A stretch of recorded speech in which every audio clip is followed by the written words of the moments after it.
નમસ્તે દોસ્તો, આજે હું વાત કરવા જઈ રહ્યો છું વેપારીને ત્યાં નોકરી કરતી મહિલા સાથેની ઘટના। શહેરના જૂના બજારમાં એક વિશાળ કરિયાણાની દુકાન હતી। દુકાન બહાર રોજ ગ્રાહકોની ભીડ લાગેલી રહે।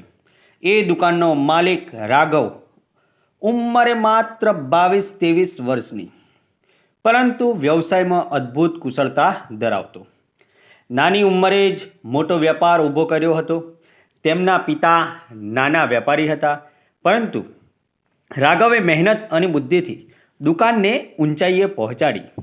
દુકાનમાં લગભગ 8-10 કામદારો કામ કરતા, જેમાં મોટે ભાગે યુવાનો હતા। એક દિવસ દુકાનમાં એક નવી યુવતી આવી, નામ ગોપી। ગોપીનો સ્વભાવ મીઠો, બોલવામાં સંસ્કારી અને કામમાં ચપળ।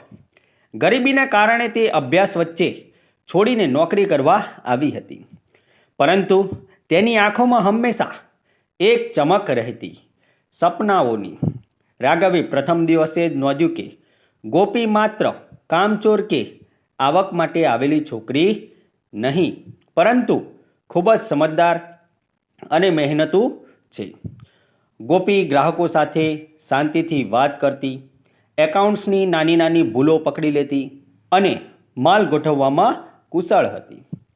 સમય સાથે રાઘવ અને ગોપી વચ્ચે એક અદૃશ્ય દોરી બંધાઈ। ગોપી રોજ દુકાન ખુલતા પહેલાં આવતી, માલ ગોઠવતી। રાઘવ વચ્ચે વચ્ચે તેને મદદ કરતો। જ્યાં સુધી દુકાનમાં બીજા લોકો હતા, ત્યાં સુધી બંને માત્ર કામના સંબંધમાં જ વાત કરતા, પરંતુ રાઘવના દિલમાં ધીમે ધીમે ગોપી માટે કંઈક ખાસ લાગવા લાગ્યું। ક્યારેક રાત્રે એકાઉન્ટ ચેક કરતી વખતે રાઘવના મનમાં તેની હસીની ઝાંખી આવતી અને ગોપી પણ રાઘવના સાદગી ભરેલા સ્વભાવને જોઈ પ્રભાવિત થતી। ગોપી ઘરે જતી ત્યારે રસ્તામાં ક્યારેક વિચારતી, આવો મોટો વેપારી, છતાં એટલો નર્મ, મારી સાથે કેવી રીતે સહાનુભૂતિપૂર્વક વાત કરે છે। એક દિવસ બધા કર્મચારીઓને રજા આપી દેવામાં આવી હતી। દુકાનમાં માત્ર રાઘવ અને ગોપી જ હતા। ગોપી માલ ગોઠવી રહી હતી અને રાઘવ એકાઉન્ટ ચેક કરી રહ્યો હતો। દુકાનમાં શાંતિ હતી। બહાર વરસાદી ટીપાનો અવાજ આવતો। ગોપી એક થેલો ઉચકવા જતી હતી, ત્યાં રાઘવ તરત જ દોડી આવ્યો। અરે, આ ભારે છે, હું લઈ લઈશ એમ કહ્યું। તે ક્ષણે બંનેના હાથ એકબીજાને સ્પર્શી ગયા। એક ક્ષણ માટે બંનેએ એકબીજાની આંખોમાં જોયું। આંખોમાં ઘણી વાતો હતી જે શબ્દોમાં કહેવી મુશ્કેલ હતી।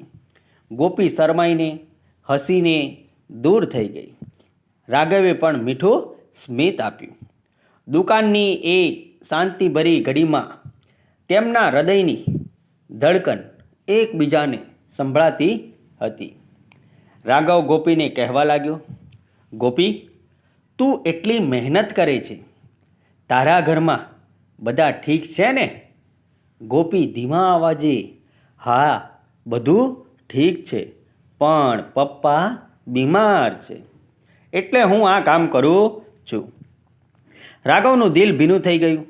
તે વિચારી રહ્યો કે ગોપીને મદદ કરવી જોઈએ, પણ તેણે સીધું મદદના રૂપમાં પૈસા આપવાને બદલે તેને સન્માન આપીને આગળ વધારવાનું નક્કી કર્યું।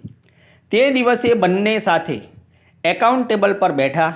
રાઘવે ગોપીને નવા ઓર્ડરનો હિસાબ બતાવ્યો। ગોપી ખૂબ ધ્યાનથી શીખી રહી હતી। તેના હાથમાંથી પેન સરકીને નીચે પડી ગઈ।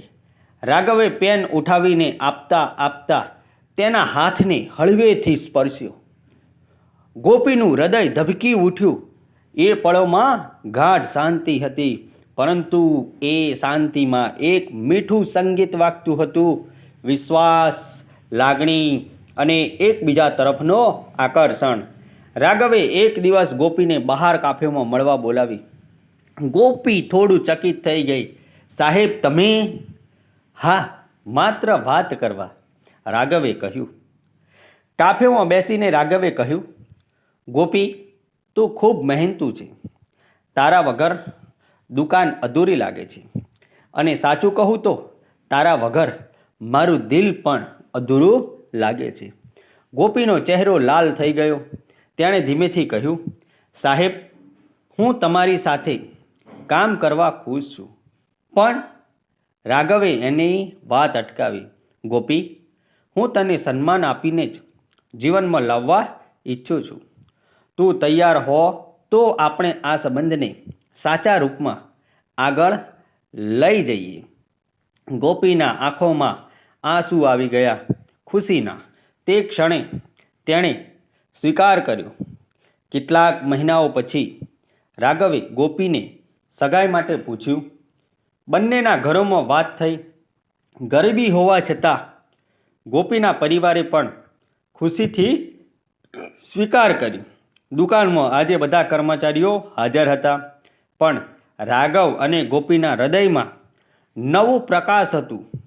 હવે તેઓ માત્ર માલિક કર્મચારી નહીં પરંતુ જીવનસાથી બનવાના હતા.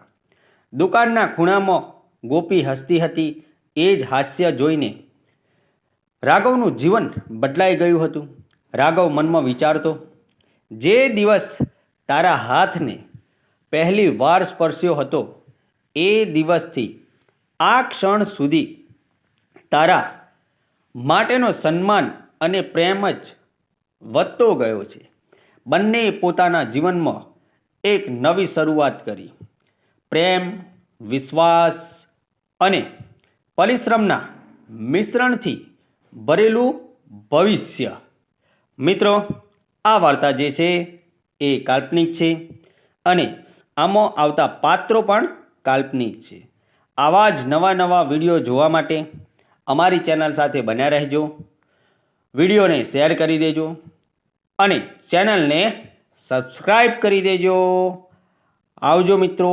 જય માતાજી. પાછા મળીશું.